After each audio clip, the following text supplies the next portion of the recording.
महात्मा बसवेश्वर यांच्या जयंतीनिमित्त वीरशैव व्हिजनच्या वतीने आयोजित केलेल्या बसव व्याख्यानमालेचं दुसरं पुष्प मुंबईच्या प्राध्यापिका अपेक्षा चाकोते यांनी गुंफलं। महात्मा बसवेश्वर यांच्या जयंतीनिमित्त वीरशैव व्हिजनच्या वतीने आयोजित केलेल्या बसव व्याख्यानमालेचं दुसरं पुष्प प्राध्यापिका अपेक्षा चाकोते मुंबई यांनी गुंफलं। स्त्री स्वातंत्र्याचे उद्गाते महात्मा बसवेश्वर असा त्यांच्या व्याख्यानाचा विषय होता। या प्रसंगी पोलीस उपायुक्त डॉक्टर अश्विनी पाटील, स्थायी समिती सभापती रंजिता चाकोते, जनता सहकारी बँकेच्या संचालिका चंद्रिका चौहान, वीरशैव लिंगायत प्रतिष्ठानच्या अध्यक्षा सुचित्रा थळंगे, वीरशैव व्हिजन महिला आघाडीच्या उपाध्यक्षा आशा पाटील आणि सचिवा माधुरी बिराजदार यांची उपस्थिती होती। यावेळी पुढे बोलताना प्राध्यापिका अपेक्षा चाकोते म्हणाले की 12व्या शतकात महात्मा बसवेश्वरांनी 770 शरणांना घेऊन अनुभव मंडपाची स्थापना केली। त्या 770 शरणांमध्ये 700 पुरुष होते तर 70 स्त्री शरणी होत्या। हीच स्त्री स्वातंत्र्याची सुरुवात महात्मा बसवेश्वरांनी केली। आता संसदेचं अधिवेशन सुरू आहे, तिथं स्त्री आरक्षणाचा विषय मांडला जात आहे। तर बसवण्णांनी 12व्या शतकातच अनुभव मंडपाच्या माध्यमातून महिलांना आरक्षण दिलं होतं। महात्मा बसवेश्वरांनी स्त्रियांना विचार स्वातंत्र्य, वारसा स्वातंत्र्य, विधवा पुनर्विवाह स्वातंत्र्य, कायक स्वातंत्र्य, आर्थिक स्वातंत्र्य, वैज्ञानिक दृष्टिकोन स्वातंत्र्य आणि धार्मिक स्वातंत्र्य दिलं। यावेळी प्राध्यापक डॉक्टर भीमाशंकर बिराजदार, प्राध्यापक डॉक्टर चंद्रकांत चव्हाण, प्राध्यापक डॉक्टर संजय नीला, वीरेंद्र हिंगमिरे, बाबा बाबरे, उत्सव समिती अध्यक्ष विजय कुमार बिराजदार, आनंद दुलंगे, संजय साखरे, सोमेश्वर याबाजी, नागेश बडदाळ, राजेश नीला, मनोज पाटील, योगेश कापसे, रेश्मा निडगुंदी आदींची उपस्थिती होती।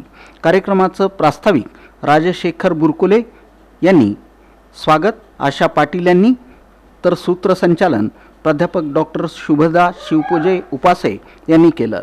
आभार प्रदर्शन साक्षी हौदे यांनी केलं। कार्यक्रमाच्या यशस्वीतेसाठी अविनाश हत्तरकी, सोमनाथ चौधरी, बसवराज जमखंडी, सिद्धेश्वर कोरे, गंगाधर झुरळे, गौरीशंकर अतनुरे, अमित कलशेट्टी, विजय कुमार हेले, राहुल बिराजदार आदींनी परिश्रम घेतले। आपल्याला एकमेकांचं बोलण्याला वेळ नाही, एकमेकांशी आपण संवाद साधत नाही, संवादापासून कित्येक तरी दूर आहोत आपण। अशा या शतकामध्ये देखील माझ्यासारख्या एका युवा तरुणीचे व्याख्यान ऐकण्यासाठी आपण इथे उपस्थित आहात। खरं तर खूप मोठी माणुसकी आहे। तर कवी मंगेश पाडवकर एके ठिकाणी म्हणून जातात की गर्दीत माणसांच्या माणूस शोधतो। शोकांतिका वाटेल तुम्हाला की गर्दी माणसांची आहे, पण कवी मंगेश पाडगावकर तिथे माणूस शोधत आहे। शोकांतिका नाही, ही खरी परिस्थिती आहे। गर्दी माणसांचीच आहे, पण माणुसकी असलेल्या माणसांची नाही। म्हणून कवी मंगेश पाडगावकर म्हणतात की गर्दीत माणसांच्या माणूस शोधतो मी।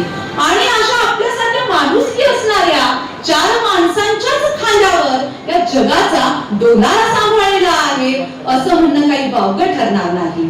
आणि वीरशैव व्हिजन यांनी जे व्याख्यानमालेचे आयोजन केले आहे ते खूप स्तुत्य उपक्रम आहे। प्रिय शहर आहे। मला वाटतं फार कमी दिवस असे असतात की जे आम्हाला मोकळे मिळतात। शनिवार रविवार जरी असला तरी कुठला ना कुठला तरी उत्सव आपल्या शहरामध्ये साजरा होत असतो। आणि खरं तर सर्व समाजाचे, सर्व जातीचे, सर्व धर्माचे, सर्व पंथाचे लोक हे कुठली छोटी देखील मिरवणूक असू देत मात्र ती इतकी मनोभावे सर्वजण साजरी करतात। आणि सर्व धर्माचे, सर्व जातीचे लोक सर्वांमध्ये, सर्व मिरवणुकांमध्ये सहभागी होतात।